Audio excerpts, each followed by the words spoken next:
રાજકોટમાં આયોજિત શહીદ પરિવાર સન્માન કાર્યક્રમમાં કેબિનેટ મંત્રી રાઘવજી પટેલે પાકિસ્તાનનું નામ લીધા વગર પ્રહાર કર્યા। તેમણે કહ્યું, આપણા દેશની સરહદો સુરક્ષિત છે, જવાનોને કારણે આપણે નિરાંતે સૂઈ શકીએ છીએ। આપણો પાડોશી દેશ આછકલો છે, ક્યારે શું કરે છે તેનું નક્કી રહેતું નથી। આપણે દેશના જવાનોને સલામ કરીએ છીએ।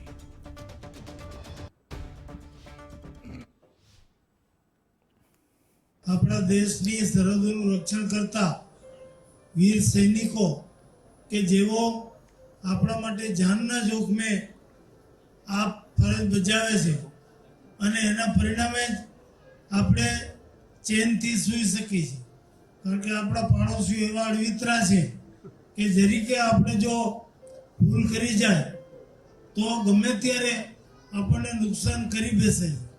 હમણાં જ તમે જોયું પહેલગામમાં જે આતંકી હુમલો થયો, નાનકડી એવી ચૂકના કારણે આવા આતંકવાદીઓ અને આપણા દેશના દુશ્મનો કોઈ મોકો ચૂકતા નથી, પણ એનો બહાદુરીથી સામનો કરી અને એને મારી હટાવી અને આપણા રક્ષણ માટે જે લોકો જાનની બાજી